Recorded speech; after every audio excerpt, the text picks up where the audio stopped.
You know, 2024 has been a pretty stacked year for games. We've had some pretty good ones, had some pretty meh ones, and we've had a couple of catastrophes. But I didn't think that one of the top games of the year for me would be a platformer. So I've been playing Astro recently that just launched, and Astro is a platformer by Team Asobi and of course Sony Interactive Entertainment. And before I start yapping about this game, I just want to thank Sony and PlayStation for sending me a review code for this. I was not expecting one, but they sent one either way. That said, they also told me that I should be as honest and transparent as possible, so here we go. I'm gonna be completely honest with you.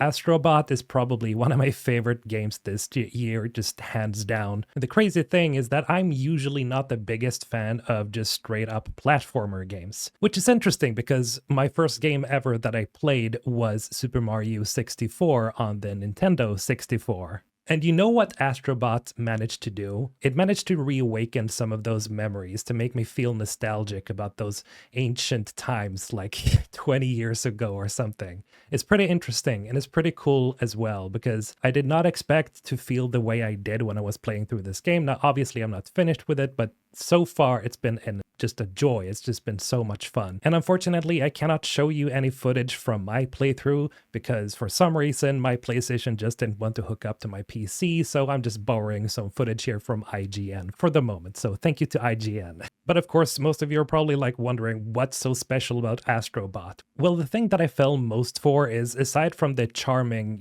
graphics and art style of the game, it's just the general gameplay of solving puzzles and platforming your way through various maps and worlds. And it's such a simple game to get into. And speaking of the art style, like, the game is super silly. It is not taking itself seriously anywhere. I mean, there is a point in the game where you pick up a jetpack in the form of a robot dog that essentially farts flames. So it's one of the most silly games ever, but it's so cool because it wears its inspirations on its sleeves. Like, I've seen a lot of people mention and talk about the fact that this is like a love letter to PlayStation and PlayStation games because there's so many mascots and there's so many Easter eggs from various other games like God of War, for example, then Spyro the Dragon and Crash Bandicoot, and just a bunch of other mascots as well. We got like The Last of Us Easter eggs, Uncharted Easter eggs. There's just a bunch of things to find in this game that just remind you of a bunch of other titles from PlayStation. But what I think is most obvious, at least to me,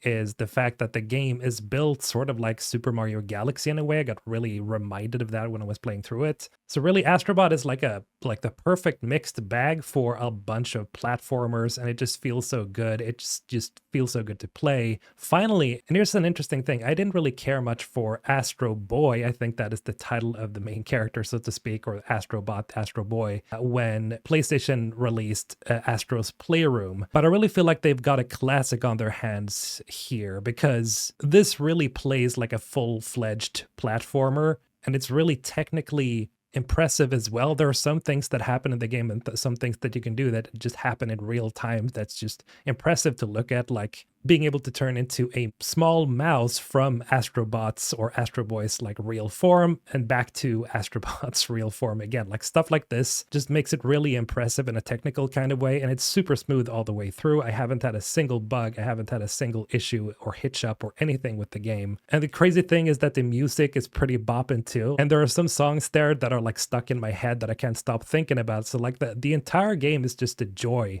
to play, from at least the part that I played through up until now. And I haven't gotten to the end yet because it's a relatively large game despite being a platformer, so that is also something that has impressed me. Now, if you pop on over to some reviews here, we got, for example, IGN's reviews where they say a fantastically inventive platformer packed full of PlayStation memories. Here they also bring up some things here like with the inspiration from Mario. Then we have some Crash Bandicoot, Jak and Daxter, a bunch of Easter eggs and inspiration that is so clearly affected this game. And IGN ended up giving this game a 9 out of 10, which is really cool. If you pop on over to The Guardian, we have a 5 out of 5 stars here with glittering ideas make Team Asobi's 3D platformer a gem. And I agree, it very much, again, feels like they've got a classic on their hands here. Even Jeff Keighley, somebody who I'm not always agreeing with and that I've clowned on before at times, is in full agreement here. Astrobot is a stunning creative and technical achievement. It's as spectacular as a Mario made by Nintendo, a heartfelt love letter to PlayStation heritage. Asobi Nico and team have expertly crafted a bright, positive, and insanely cute game.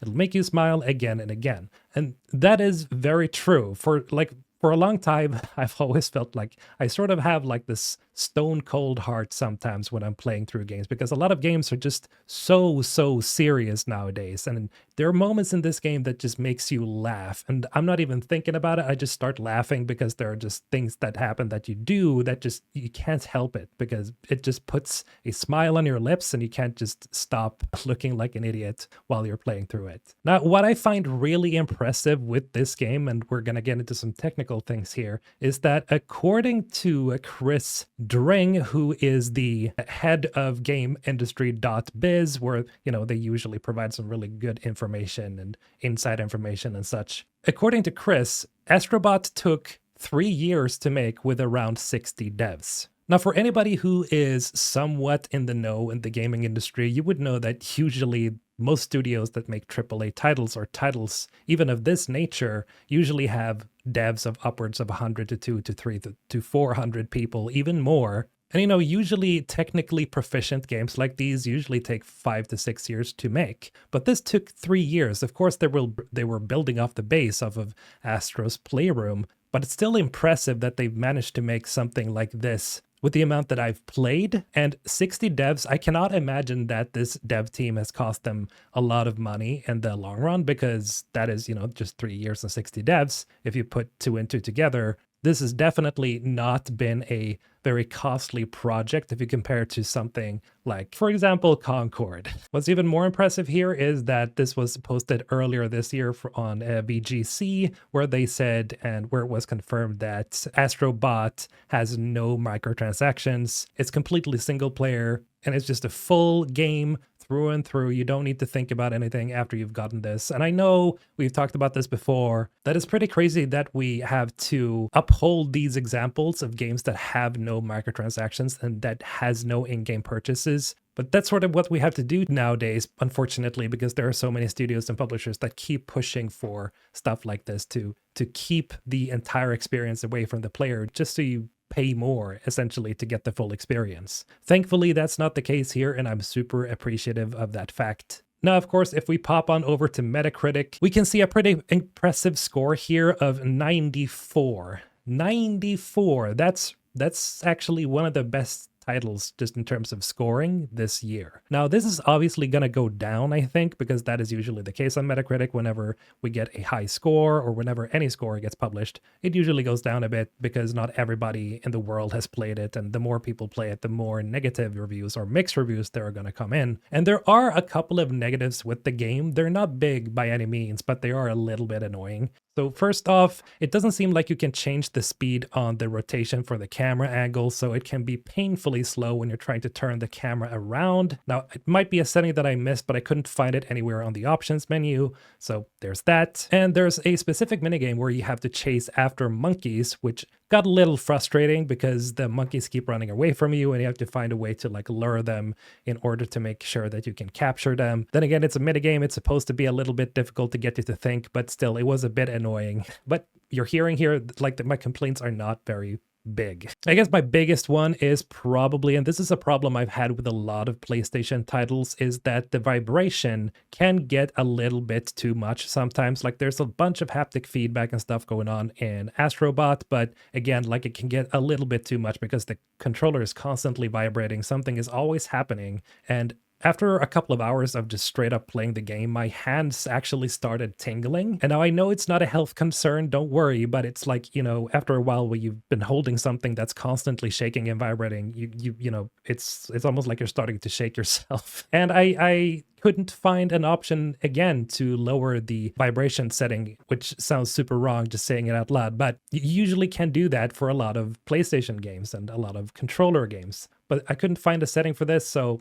I guess I just had to make do with it. But those are essentially the biggest complaints. I can't think of anything else. The game is a joy. If you were on the fence about paying $60 for this game, don't be, especially if you're a fan of Super Mario, Crash Bandicoot, Sonic, any platformer really, any 3D platformer that's just excellent and that's like an icon, because I do think that Astrobot could turn out to be an iconic game for PlayStation. I think this will be their iconic PlayStation mascot game. But overall, like, this experience has been great. Again, I appreciate it. Thank you to PlayStation and Sony for sending me a copy, even if I didn't ask for it. But let me know what you guys think about Astrobot in the comments below. And as always, have a great day. Mr. Holton signing out.